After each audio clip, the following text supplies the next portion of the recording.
जब भारत की सेना पाक अधिकृत कश्मीर पे कब्जा कर सकती थी, पाकिस्तान के 21 आतंकवादी ठिकानों को तबाह और बर्बाद कर सकती थी, आतंकवादियों का पूरी तरीके से सफाया कर सकती थी, बलूचिस्तान को पाकिस्तान के नक्शे से मिटा सकती थी, अलग कर सकती थी। ऐसे समय में आपने ट्रंप के कहने पे सीज फायर की घोषणा क्यों की? नंबर 2, पूरा देश ये पूछ रहा है, ऑपरेशन सिंदूर की शुरुआत तो उन बहनों के माथे के जो सिंदूर उजाड़े गए थे उसके लिए हुई थी, और उन सिंदूर को उजाड़ने वाले 4 खूंखार आतंकवादी कहां हैं? वो पाकिस्तानी आतंकवादी कहां हैं? उनको मौत के घाट कब उतारा जाएगा? नंबर 3, कल जो बात ट्रंप ने कही आपके संबोधन से पहले, यह बताया कि दोनों देशों को व्यापार बंद करने की धमकी देकर उसने सीज फायर करा दिया।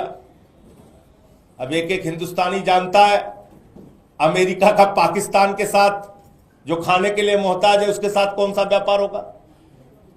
कौन सा व्यापार होगा ट्रंप का पाकिस्तान के साथ? व्यापार तो हिंदुस्तान के साथ है उनका, लाखों करोड़ का व्यापार है। तो क्या आपको व्यापार की धमकी से सीज फायर करने के लिए उन्होंने मजबूर किया, दबाव डाला आपके ऊपर? नंबर 4, ट्रंप कह रहा है पाकिस्तान महान देश है, शक्तिशाली देश है, इसका खंडन कीजिए। आप खुलेआम कहिए पाकिस्तान आतंकवादी देश है। बुलाइए संसद का सत्र, हम सब मिलकर पास करेंगे, पाकिस्तान को आतंकवादी देश घोषित करेंगे। शुरुआत कीजिए इस बात की। जहां पे आतंकवादियों के अड्डे हैं, जहां पे आतंकवादी संगठन संचालित होते हैं, बोलिए इस बात को। नंबर 5, प्रधानमंत्री जी, आपने कहा वो आतंकवादी घटनाओं को आगे अंजाम नहीं देगा, ऐसा पाकिस्तान ने आपसे कहा। वो कोई सैन्य दुस्साहस नहीं दिखाएगा, ऐसा पाकिस्तान ने आपसे कहा। तो मैं आपसे ये पूछना चाहता हूं, जरा इसका जवाब दीजिए। बताइए इस बात को देश को कि जैसे ही सीज फायर का ऐलान हुआ, 3 घंटे के बाद सीज फायर का उल्लंघन हिंदुस्तान के कई शहरों में हुआ। कैसे सैन्य दुस्साहस दिखाया पाकिस्तान ने? जवाब दीजिए इसका। आपके गृह राज्य गुजरात के कच्छ में हमला हुआ और वहां के गृह मंत्री को आकर मीटिंग लेनी पड़ी आपातकाल में। उमर अब्दुल्ला जी का ट्वीट आया कि सीज फायर का उल्लंघन हो रहा है, और कल जैसे ही आपने अपना भाषण खत्म किया, मोदी जी, आप भाषण देने के एक्सपर्ट हैं, ये मैं जानता हूं, पूरा देश पूरी दुनिया जानती है।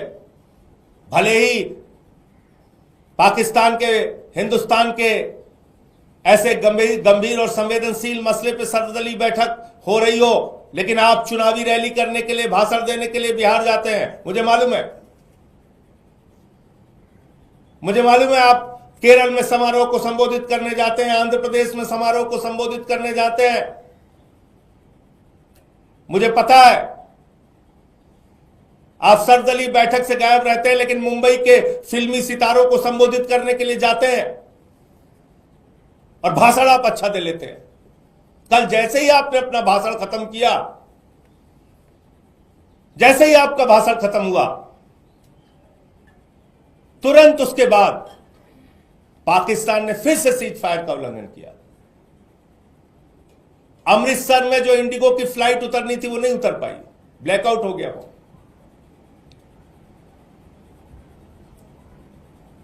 आप पाकिस्तान पे भरोसा कर रहे हैं?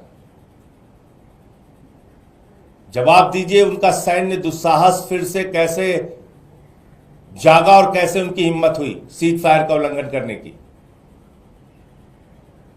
मैं फिर से एक बार भारतीय सेना के पराक्रम और शौर्य को नमन करता हूं।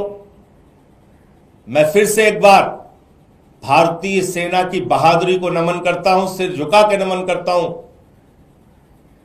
और मैं निश्चित रूप से कहना चाहता हूं फिर दोहराकर कि अगर भारत की सेना को रोका नहीं गया होता तो पाक अधिकृत कश्मीर हमारा होता, बलूचिस्तान पाकिस्तान से अलग होता, 21 आतंकी ठिकानों को तबाह और बर्बाद कर दिया होता और पहलगाम के वो 4 खूंखार आतंकवादी जिन्होंने हमारी बहनों के सिंदूर उजाड़े, उनको मौत के घाट उतार दिया गया होता।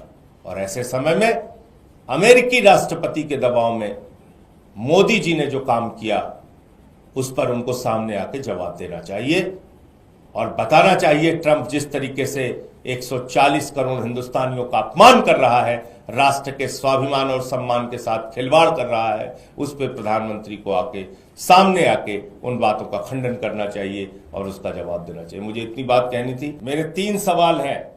नंबर 1, जब भारत की सेना पाक अधिकृत कश्मीर पे कब्जा कर सकती थी, पाकिस्तान के 21 आतंकवादी ठिकानों को तबाह और बर्बाद कर सकती थी, आतंकवादियों का पूरी तरीके से सफाया कर सकती थी, बलूचिस्तान को पाकिस्तान के नक्शे से मिटा सकती थी, अलग कर सकती थी, ऐसे समय में आपने ट्रंप के कहने पे सीज फायर की घोषणा क्यों की? नंबर 2, पूरा देश ये पूछ रहा है ऑपरेशन सिंदूर की शुरुआत तो उन बहनों के माथे के जो सिंदूर उजाड़े गए थे उसके लिए हुई थी, और उन सिंदूर को उजाड़ने वाले 4 खूंखार आतंकवादी कहां हैं? वो पाकिस्तानी आतंकवादी कहां हैं? उनको मौत के घाट कब उतारा जाएगा? नंबर 3, कल जो बात ट्रंप ने कही आपके संबोधन से पहले, यह बताया कि दोनों देशों को व्यापार बंद करने की धमकी देकर उसने सीज फायर करा दिया। अब एक हिंदुस्तानी जानता है अमेरिका का पाकिस्तान के साथ जो खाने के लिए मोहताज है उसके साथ कौन सा व्यापार होगा? कौन सा व्यापार होगा ट्रंप का पाकिस्तान के साथ? व्यापार तो हिंदुस्तान के साथ है, उनका लाखों करोड़ का व्यापार है। तो क्या आपको व्यापार की धमकी से सीज फायर करने के लिए उन्होंने मजबूर किया, दबाव डाला आपके ऊपर? नंबर 4, ट्रंप कह रहा है पाकिस्तान महान देश है, शक्तिशाली देश है, इसका खंडन कीजिए। आप खुलेआम कहिए पाकिस्तान आतंकवादी देश है।